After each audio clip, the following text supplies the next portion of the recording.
हाल ही में नितिन गडकरी ने इंटरव्यू में कहा था कि मेरे परिवार से कोई राजनीति में नहीं आएगा, अगर आना है तो उसको मेरे जैसे दीवार पर चूना मारना पड़ेगा। मैं जब तक हूँ तब तक मेरे घर से कोई पॉलिटिक्स में नहीं आएगा। हाँ, अगर उसको आना है तो मैंने जैसे काले दीवार पर चूना मारा था वो काम शुरू करे। मेरा लड़का करके नहीं, मेरी प्रॉपर्टी सब कुछ उनका, पर मेरी राजनीतिक प्रॉपर्टी जो है, क्रेडिबिलिटी है, लीडरशिप है, इस पे अधिकार जिन कार्यकर्ताओं ने मेरे पार्टी को बड़ा किया और मुझे बड़ा किया उनका है। ये सोच है भाजपा के नेता की।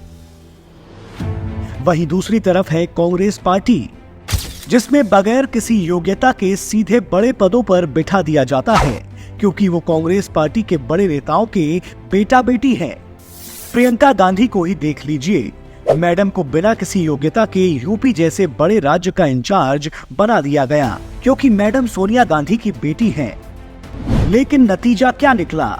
इनके नेतृत्व में कांग्रेस ने साल 2022 में 45 साल में सबसे बुरा प्रदर्शन किया।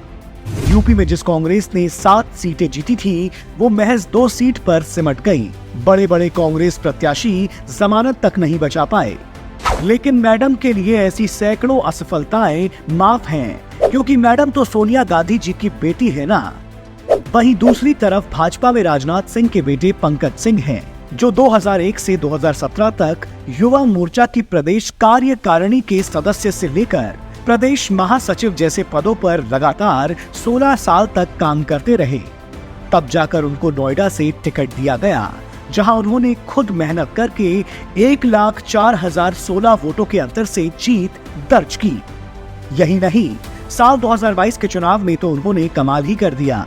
पंकज सिंह 2022 के विधानसभा चुनाव में 1,81,000 से भी ज्यादा वोटों से न सिर्फ जीते, बल्कि कांग्रेस की नामी प्रत्याशी की जमानत तक जब्त करवा दी। तो आप तय करिए कि प्रियंका गांधी और पंकज सिंह में ज्यादा योग्य कौन है? प्रियंका गांधी की तरह दीपेंद्र हुड्डा की भी राजनीति में पैराशूट लैंडिंग कराई गई, क्योंकि हरियाणा के पूर्व सीएम और कांग्रेस नेता भूपेंद्र हुड्डा के बेटे हैं, जिसकी वजह से इनको बिना पार्टी में कोई काम किए, बिना किसी राजनीतिक योग्यता के सीधे लोकसभा का टिकट दे दिया गया, और वो भी एक बार नहीं, 4 बार। इतना ही नहीं, जब 2019 के लोकसभा चुनाव में भाजपा प्रत्याशी के सामने चुनाव हार गए, तो हुड्डा के बेटे थे, घर कैसे बैठ सकते थे। तब कांग्रेसियों ने राज्यसभा के रास्ते इनको संसद पहुंचा दिया।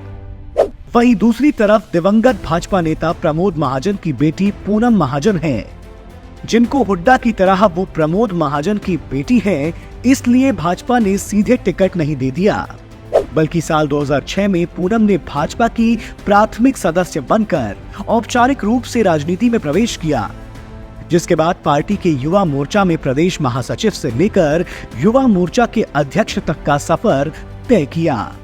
सालों की मेहनत के बाद साल 2014 में भाजपा ने पूनम महाजन को उस मुंबई उत्तर सीट से टिकट दिया, जहां से आजादी के बाद से तब तक भाजपा ने एक बार भी चुनाव नहीं जीता था।